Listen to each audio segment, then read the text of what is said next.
કેમ છો બધાય મજામાં? શિલ્પા કે ગુજરાતી રસોઈમાં હું તમારા બધાનું સ્વાગત કરું છું। આજે હું નવી રેસીપી સાથે આવી ગઈ છું। આજની જે રેસીપી છે તે ભરેલા રીંગણાના હવેજીયા છે। તો ચાલો મિત્રો, બધી તૈયારી થઈ ગઈ છે। આપણે શરૂઆત રીંગણા જે હવેજીયા બનાવવાના છે તે માટે આપણે જે રીંગણા મેં લીધા છે 300 ગ્રામ। પછી આપણે આની ચટણી બનાવવાની છે। જે લીલોનો મસાલો થશે એ સ્પેશિયલ છે રીંગણામાં। એમાં ધાણા છે, જીરું, આદુ, લસણ અને મરચાં અને આપણો આ ચણાનો લોટ છે, ટમેટાને અમે પલ્પ કર્યો છે, ધાણા ભાજી છે, થોડાક વટાણા એડ કરવાના છે, ખાંડ, પછી નમક, હળદર, ચટણી, ગરમ મસાલો, વઘાર માટે જીરું, આ તલ છે અને તેલ। તો પહેલાં આપણે મસાલો બનાવી લઈએ રીંગણાનો। પહેલાં આપણે બધા રીંગણાના જે ઉપરના ડીટીયા હોય તે એકદમ આપણે આ રીંગણાના દાંડલા છે તે કાઢી નાખીએ અને આપણે આમાં ઊભા અને આડા ચેકા પાડી લઈએ। આવી રીતના આપણે બધા રીંગણા કરી લઈએ।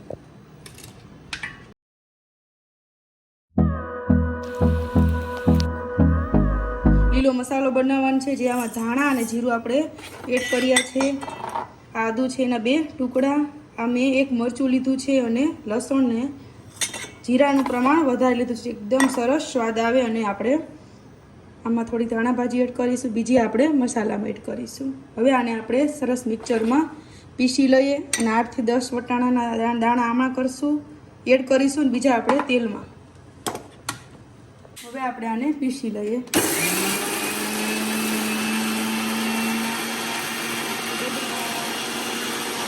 તો આપણે હવે જો આ પીસી લીધો છે જે મસાલો, એમાં મેં થોડું પાણી એડ કર્યું હતું, નહીં તો જીરું ને એકદમ આખું રહીએ એટલા માટે। હવે તમારે આવી રીતના આપણે પીસી નાખવાનું છે। હવે આપણે રીંગણાના જે અંદર ભરવાનો મસાલો છે તે આપણે બનાવી લઈએ આમાં કચોરામાં। આમાં પહેલાં મેં આ નાનો બાઉલ જેટલો ચણાનો લોટ એડ કર્યો છે।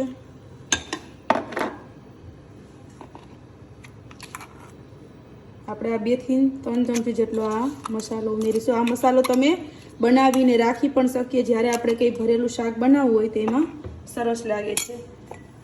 આમાં આપણે ધાણા ભાજી એડ કરી દઈએ, 1 ચમચી જેટલી આપણે ખાંડ ઉમેરી દઈએ, સ્વાદ અનુસાર આપણે નિમક એડ કરી દઈએ, 1 ચમચી જેટલી આપણે હળદર ઉમેરી દઈએ, 1 ચમચી જેટલો આપણે ગરમ મસાલો ને મરચું નાખ્યું, આદુ ને એટલે તીખાશને એકદમ અંદર ફ્લેવર આવી ગઈ છે। આપણે આમાં 1 ચમચી જેટલી ચટણી ઉમેરી દઈએ। વધારે તીખું ખાતા હોવ તો તમે એ પ્રમાણે લઈ શકો। આપણે આમાં તલ ઉમેરી દઈશું, થોડાક આપણે વઘારમાં એડ કરીશું। હવે આપણે થોડુંક આપણે લીંબુ ઉમેરીશું। હવે આપણે આમાં તેલ ઉમેરી અને મસાલો એકદમ સરસ હલાવી લઈએ।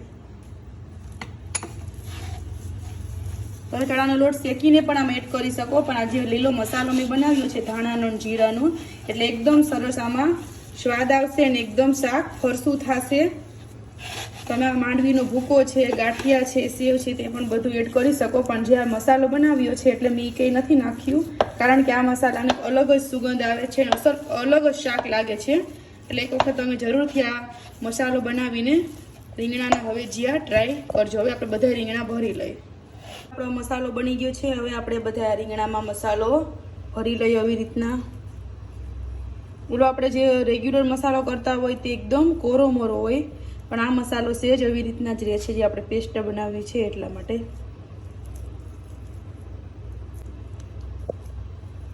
હવે આપણે આવી રીતના બધા રીંગણા ભરી લઈએ। હવે આપણા બધા રીંગણા ભરાઈ ગયા છે। અમુક મોટા છે, અમુક નાના છે, પણ એકદમ રીંગણા સરસ કૂણા છે, એટલે આપણે એક સરખા એક જ સીટીમાં બધા રીંગણા સરસ ચડી જશે। કુકર તપી ગયું છે અને આપણે તેલ પણ આમાં નાખી દીધું છે। હવે આપણે તેલ થઈ જાય એટલે રીંગણા વઘારવાના છે। આ બી મેં 2 બટેટા લીધા છે, જે આપણે બાળકોને આપણે ભરેલા શાક કરીએ એટલે એમાં બટેકા તો જોઈએ છે, એટલે 2 બટેકાની હું આછી ચિપ્સ બનાવી નાખું, જે આપણે રીંગણામાં એડ કરી નાખશું। તેલ થઈ ગયું છે, આપણે 1 ચમચી જેટલું આમાં જીરું એડ કરી દઈએ। હવે આપણું જીરું પર સરસ ફૂટી ગયું છે, 2 થી 5 જેટલા મીઠો લીમડો એડ કર્યો છે। હવે આપણે ટમેટાનો જે પલ્પ બનાવ્યો છે તે આમાં આપણે એડ કરી દઈશું। આમાં ચટણી એડ કરીશું મસાલામાં। થોડીક વારથી આપણે હળદર એડ કરીશું, સ્વાદ અનુસાર નમક, કારણ કે આપણે ટમેટું નાખ્યું છે એ પ્રમાણે આપણે મસાલો એડ કરી દઈએ. ટમેટાનું પલ્પ છે તે એકદમ સરસ ચડી ગયું છે. આમાં આપણે જે મસાલો બનાવ્યો છે 1 ચમચી આમાં એડ કરી દઈશું, એટલે આ પણ એકદમ સરસ આમાં વઘાર બેસી જાય. આપણે આમાં બધાય રીંગણા એડ કરી દઈશું. ગેસ ધીમો કરી નાખ્યો છે. એકદમ સરસ સુગંધ આવે છે. આપણા હવે જે એકદમ સરસ મસાલાવાળા ભરેલા બની ગયા છે. આપણે આમાં થોડુંક ઉપરથી પાણી એડ કરીશું. હવે આપણે તેલમાં એકદમ સરસ ચડી જાય કાચા પાકા, પછી આપણે બટેકાની જે ચિપ્સ છે તે આપણે આમાં એડ કરીશું. થોડાક આપણા વટાણાના દાણા હતા તે પણ આમાં ઉમેરી દઈશું. હવે આને આપણે થોડીક વાર તેલમાં 2 થી 3 મિનિટ સુધી રહેવા દઈએ. એકદમ સરસ સુગંધ બેસી જાય પછી આપણે આને કુકર બંધ કરવાનું છે. આપણે જે એકદમ સરસ આમાં તેલ ચડી ગયું છે, બધા મસાલાને એકદમ એડ થઈ ગયા છે. હવે આપણે આમાં જે મસાલાવાળું પાણી છે તે આપણે આમાં બધું એડ કરી દઈશું. હવે આપણે આમાં 1.5 થી 2 સીટી જ વગાડવાની છે, કારણ કે મેં આને 4 થી 5 મિનિટ સુધી આમાં એકદમ સરસ તેલમાં પકાવી લીધા છે. તો હવે આપણે શાક ચડી ગયું છે, જોઈ લઈએ. હા, આપણું સરસ એકદમ શાક ચડી ગયું છે. હવે આપણે એને